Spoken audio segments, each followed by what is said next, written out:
Donc, petite vidéo sur la nouvelle application, l'évolution de l'application Tester que vous allez retrouver sur vos tablettes et dorénavant que vous pouvez aussi faire installer sur vos téléphones portables.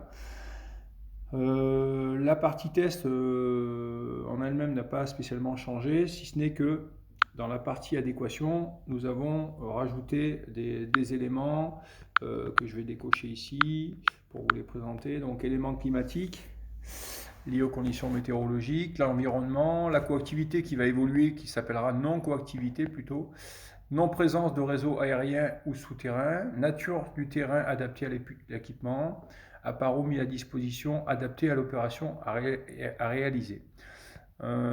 Petit rappel aux testeurs, vous avez la possibilité aussi d'éditer des fiches de non-conformité et de traiter immédiatement la non-conformité pour vous permettre de passer au test. Par exemple, ici, je valide le test sans avoir coché les éléments climatiques, tout ça. Donc ça, vous le relaterez dans votre fiche de non-conformité que vous ferez remonter à votre responsable technique. La partie test, elle, n'a pas changé avec les points d'éliminatoire, les opérations et manœuvres éliminatoires. Là, c'est un test 490.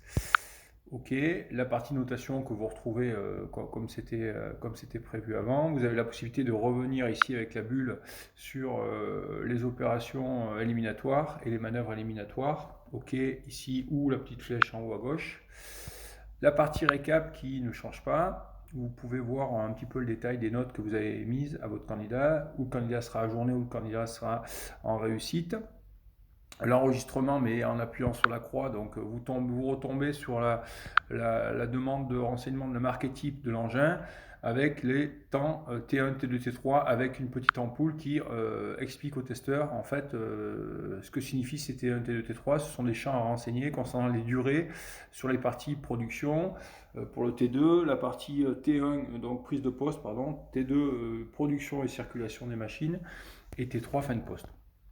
Et bien sûr, la somme de ces trois durées ne doit pas dépasser officiellement l'unité de temps. Alors, ça pourrait devenir bloquant dans le système. On a fait en sorte qu'on pourrait prochainement faire en sorte que ça bloque le test et ça mette en échec le candidat. Mais pour l'instant, j'ai pas souhaité. OK. Valider ici. Et la petite nouveauté, c'est pour notre archivage des sessions de test où nous allons pouvoir faire maintenant des images, donc des documents administratifs que nous devons faire remonter à notre personnel administratif. Donc en cliquant sur le dossier ici, vous avez la possibilité, donc sur une liste de candidats ici, dans les candidats, vous avez un menu déroulant. Donc là, j'ai qu'un seul candidat sur ma session.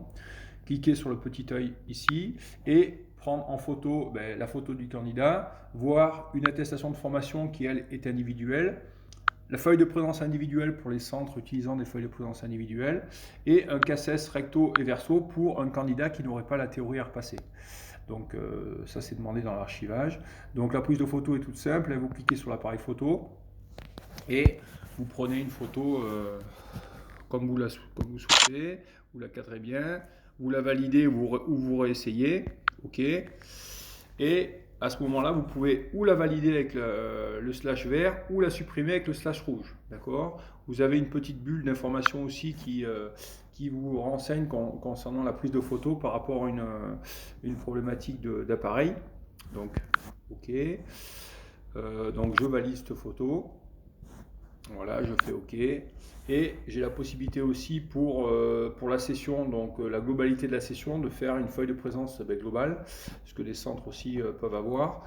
Les CE, les VGP, voire les deux, donc ça dépend ce qui vous est demandé, vous, dans votre certification.